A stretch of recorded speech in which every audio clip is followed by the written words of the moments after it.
Hey everybody, Greg here at Videomaker with a Q&A, and we got an email question, and I believe the question was phrased, does a DSLR require more light than an SD camcorder? So I might not answer that question exactly, but I'm going to try to give you the information that would help you answer basically any question dealing with low light capabilities of a given camera.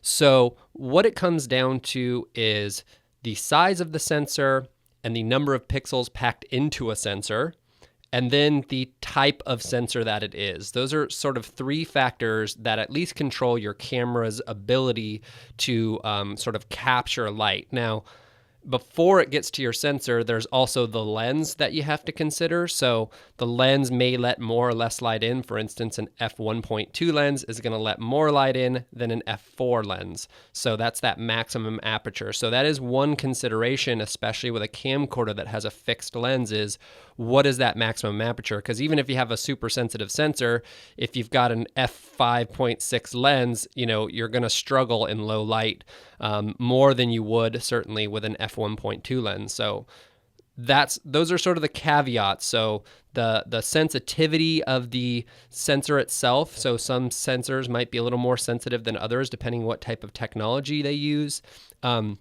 The type of sensor, so a CMOS versus a CCD, those things will affect it. Now, all those things being equal, so let's say they're using the same technology. Let's say it's a CMOS sensor. Let's say everything else is the same.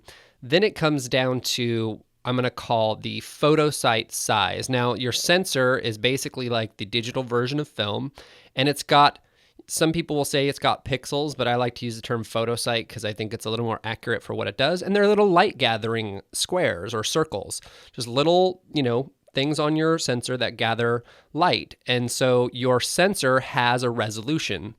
And just like you might have 1920 by 1080 video, your sensor itself has a resolution as well. So when you hear somebody say it's a 21.4 megapixel camera, well, that means the resolution of that sensor is 21.4 megapixels. Now, really, it's a width and a height, and they multiply it, and that's how they get to that resolution, that 21 point whatever megapixels. So let me hopefully give it a little more simple explanation now. So you've got the size of the sensor, which is one factor, but then you also have how many of those photosites are we trying to cram into that sensor?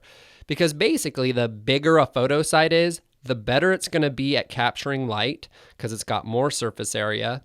Also, that's going to make a sensor that has a higher dynamic range in most cases. Again, this is assuming all other things are equal.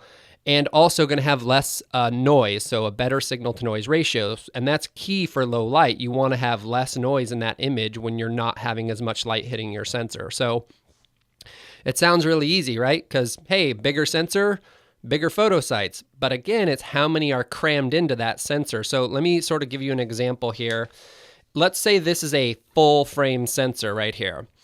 This is 16 pixels or 16 photosites by 9 photosites. Now, there's way more of these in a regular full-frame sensor, but this is going to sort of illustrate the idea. Look at how big these photosites are, these fake photosites, right?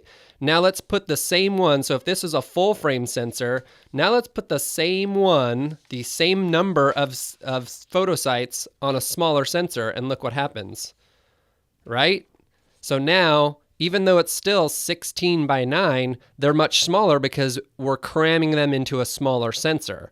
So camcorders in general, there are always exceptions, tend to have much smaller sensors than DSLRs. So if the resolution is the same, let's say you have a sensor that's 1920 by 1080, and you have it on a full frame sensor, well, those photosites are going to be bigger. And if you have it on a 3rd-inch sensor, they're going to be a lot more crammed in there and a lot smaller, and so consequently not as good at gathering light, or you're going to produce more noise when you do.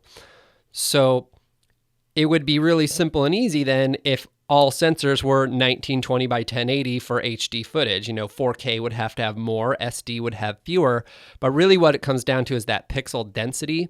So I'm going to check my notes here because I don't have these committed to memory, but let's talk about a 3rd-inch sensor, which has an area, so we're multiplying the width times the height, of 17.3 millimeters. Now that's square millimeters. Now an APS-C sensor which is pretty common, like the Canon 7D, things like that, 332 millimeters. So once again, a 1/3 inch sensor, 17.3, and an APS-C is 332. That's 20 times, a little less than 20 times, but we're going to say 20 because it sounds better.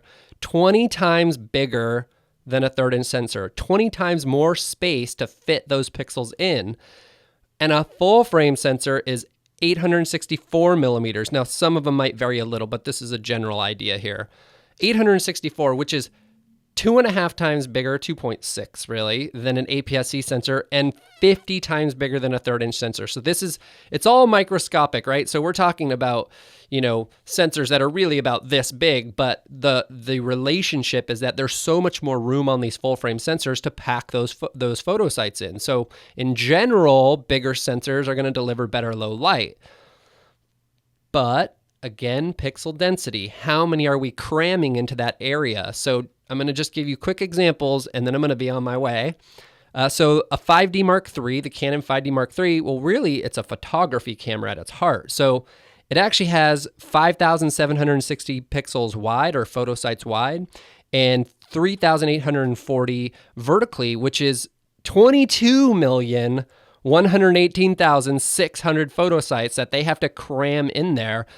And so if you do the math, it's about 25,600 photo sites per millimeter that they have to cram into this camera. So that's not necessarily an advantage for a video person, because we really only need, for HD anyway, 1,920 by 1,080. So even though it's a full frame sensor, they're packing so many pixels in there that it's not necessarily going to respond like it would if it had fewer pixels or fewer photo sites on it. So to give you a second example here, the Blackmagic Pocket Cinema camera has a much smaller sensor. It's only about 87.6 square millimeters versus the 864 on the 5D. So how does this little Pocket Cinema camera have such great dynamic range and low noise and things like that? How can it compete with the 5D? Well, there's only 1,920 pixel photo sites wide on the sensor and 1,080 down.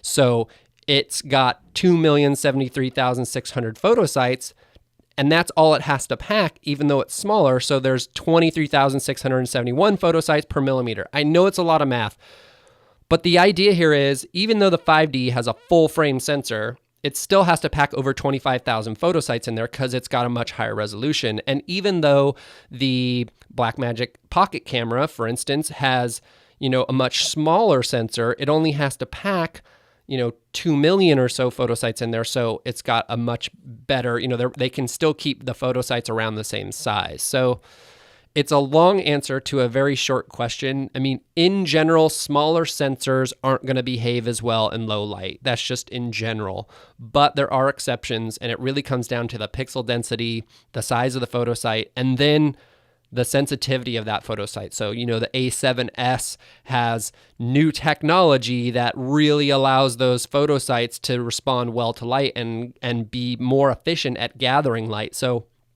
there's a lot of X factors, but still, in general, bigger photo sites are better. Smaller photo sites are less good for low light situations. And that's it. So hopefully that answers the question. Probably did more than that. Hopefully your brains aren't melted from too much math. Hopefully you're not watching this early in the morning, or you've had your coffee already. But that's it. So for more content and good links to good information on our website, go ahead and click on the link below and sign up for our free e-newsletter. It's free. We'll basically send good stuff right to your inbox. I'm Greg with Videomaker. We'll see you next time.